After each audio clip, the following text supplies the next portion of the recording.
Welcome back at your peak, a brand new week. And I want to talk to a leader or two out there. If you are a leader, and really, if you think about it, in some sphere of influence somewhere, all of us, at some point, the Lord asks us to lead something. It could be anything from a Sunday school class to a group to something in your home, leading an initiative. My kids lead certain things. They'll lead me into how to play a video game. If you've ever seen these kids can run the free world on electronics right now. I'm like, what is that? And they'll explain it to me, and they'll speak some sort of Egyptian, Hebrew, speaking in tongues hieroglyphic about what they're talking about. My head's blowing, and I'm going, what did you just say? And can you put that in English? They'll lead me into how to do an electronic thing. So in some case, we're all called to lead something. I want to talk to you today about fundamental leadership. It's one thing to know that leaders, I've heard this been said before, leaders are born. I don't know if I buy that. I think leaders are built. And the reason I know that is because Jesus spent 3 years of his earthly ministry building a ragtag bunch of disciples who didn't have a clue about anything or anyone, and he led them. And they were built. They were not necessarily born into this incredible community, world-changing community. They were built that way. He took what he put in them, and then he shaped it. And so I want to talk to you about fundamental leadership and blowing the lid off. Many of us have labels and lids. Many of us have labels and lids that we need to get rid of. So I want to blow the lid off of some of that. I want to pull from this scripture here. Isaiah 43:18 says, "Do not call to mind the former things or consider things of the past. But behold, I'm going to do something new. It'll spring up. Will you not be aware of it? I will make a roadway in the wilderness, rivers in the desert." A leader's boundaries and their lids will determine the thought life of those around them. What we have to understand, though, and I'll come back to this in just a second. I just read you that scripture, and it said highways, it said roadway in the wilderness, rivers in the desert. This is about trailblazing. If you imagine the early pioneers in the American West, and there's shows out there that show people pioneering, and it sounds kind of romantic, but what you find out is snakes and tornadoes and all these things that could take out these wagons that would go, boomer sooner, that would go through all these different terrains to get to the wild, wild west. While it's romanticized, it was treacherous, and they were pioneering and going through places. They were trying to make roadways in the wilderness. There were no roads. And this is kind of what I think this scripture for every leader needs to understand is, you're going to get bloody sometimes. You're going to bring rivers in the desert. You're going to have to forge rivers in a desert that how do we find that? You're going to be pounding rock to find that water. You're going to be blazing a trail where there's a wilderness. You're creating new paths. And it isn't always easy, is it? But it's what you're called to do in your sphere of influence. And that is because our God is always doing new things, and he summons us into new things. All right. But our boundaries and our lids can be a problem if we don't see what we're called to go to, if we just stay stuck in neutral. So there's a beauty, there's romanticism about pioneering. The problem is that if you don't keep pioneering and you stay settled, you may never get to where you're wanting to go.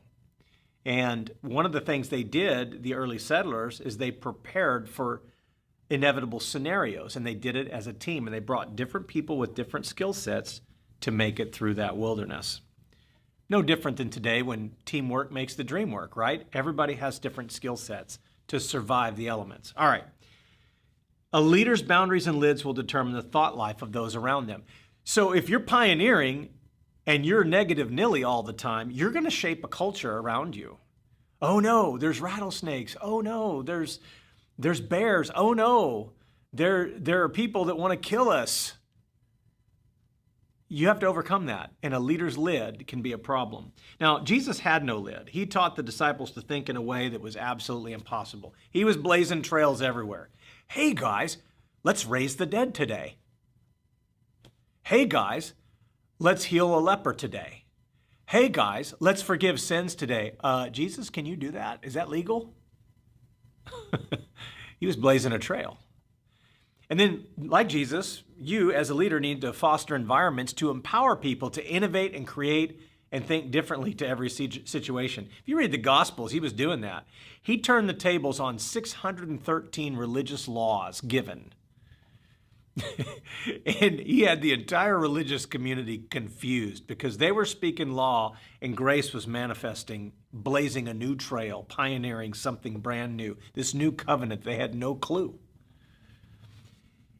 In our everyday world, God is always doing fresh new things, and he loves creativity. And he creates human beings to demonstrate his nature. You know, some people say, well, I don't know if Steve Jobs was a Christian. I don't either. That's between him and God. But when he was alive, Apple and Steve Jobs, you know the story, the iPod. Jobs at the time had rejected conventional thinking about how consumers would buy music. Remember the old vinyl? Remember the 8-track? Woo-hoo! Remember the, some of you are like, 8 what? 8 what? Remember vinyl? You remember cassette tape and having to rewind those things and trying to put tape together to get the, yeah, some of you guys are laughing at me. Remember CD back in the good old days? I remember when CDs, and that was like, wow, that's amazing. Press a button and it's digital. Wow, it goes to track 1, 2, 3, 4, just like that. No skips until you scratched it.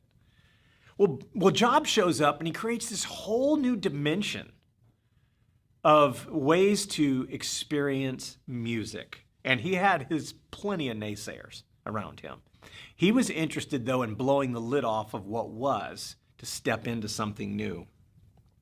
So one of the main problems that leaders face in the teams they lead is to properly address and spot negative thinking, lids, and boundaries and then set the boundaries that reinforce what can be done and not what can't be done.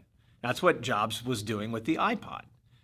Well, what leaders create and what they allow is what leaders get, especially thinking. So what Jobs did is he brought other people around him to help support the vision that he went after. See, the science of this is interesting. When we as leaders anticipate good outcomes, it produces literal dopamine, which awakens our brain to productivity. Now, this is going to foster new ideas, and in that way we can grapple with hard problems. And what it does is it challenges learned hopelessness. I've said this in church, and I'm going to say this to somebody who needs to hear this today. Your hopelessness, leader, about a problem is actually a bigger problem than the problem itself. I'm going to say this one more time, leader. Your hopelessness about any problem is actually a bigger problem than the problem itself. Every obstacle is always an opportunity. It may be an opportunity to pound that rock and blaze a trail in the wilderness.